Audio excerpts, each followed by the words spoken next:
There are so many reasons why we shouldn't make chocolate brownies. They're nothing but processed grains, sugar, and fats, but I wanted to enjoy these chewy, gooey delights. This recipe is paleo. It has absolutely no grains in it, so it's great if you have celiac disease, and it's vegan. Also, if you're prone to migraines, you might want to skip out on this dessert. Even though it is healthy, it may not be healthy for you. I stay away from processed sugars.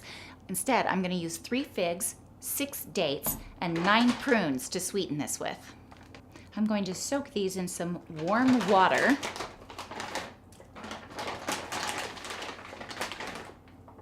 To make my vegan egg, I'm doing 2 tablespoons of flaxseed meal and 1/3 cup of water.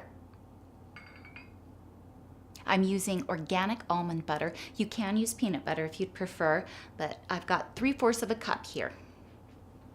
I'm going to go ahead and put this in my food processor along with the flax meal. I'm going to squeeze out the water of our dried fruit and dump that in there too. So this is a nice high fiber brownie too. You're going to take off those gnarly ends off the figs. I'm also going to add about 1/2 chunk of fresh ginger, which is a great anti-inflammatory. I'm going to add just a little bit more. So being an anti-inflammatory, it's going to be wonderful for people who have joint health problems and heart disease. I'm also going to add 1/2 teaspoon of baking soda and 1/2 teaspoon of aluminum-free baking powder. Yes, it's true. You can have aluminum in baking powder, so buy aluminum-free. Now I've got 1/4 teaspoon of salt. I've got my pink Himalayan salt and 1 teaspoon of cinnamon. Cinnamon helps the blood sugar slowly release through your system so that it doesn't spike. Great for diabetics. I'm going to use 1/2 cup of coconut milk. This contains monolauric acid, which is wonderful for helping to fight viruses. There are people out there with anecdotal stories about HIV and hepatitis viruses going down with this. I'm going to go ahead and mix this much before I add in my chocolate.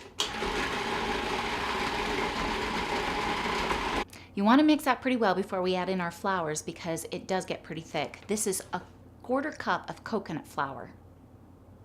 And I'm going to add 1/4 cup of my organic cocoa powder. Chocolate.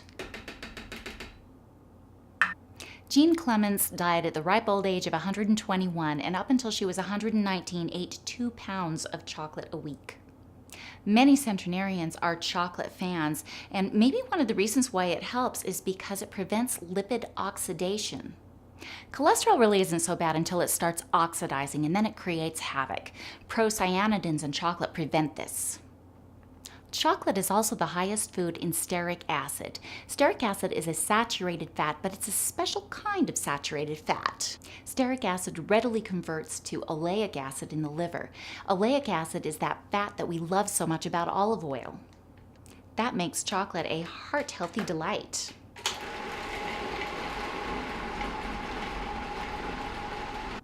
Just look at this chocolatey goodness.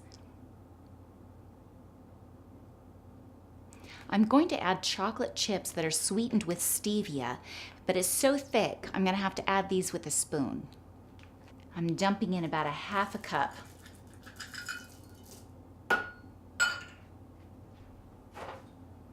I can't imagine a world without walnuts, the highest nut source of omega-3, good for your brain health and good for your heart health. We're doing 1/2 cup. I've lightly greased my baking dish with some coconut oil. I'm going to mix this as I just kind of put it in. This part is super thick, so you really got to mix it outside of the food processor. I've got it all spread out, and I've got my temperature set to 350 degrees. I'm going to bake it for 30 to 35 minutes. It has been 35 minutes, and voila, it is done, and it is beautiful. I'm going to let this cool down for about 10 minutes, let everything meld together, and then I am digging in. This is true chocolatey, chewy, gooey goodness. Thanks for watching, and don't forget, Until next time, love yourself, eat real food.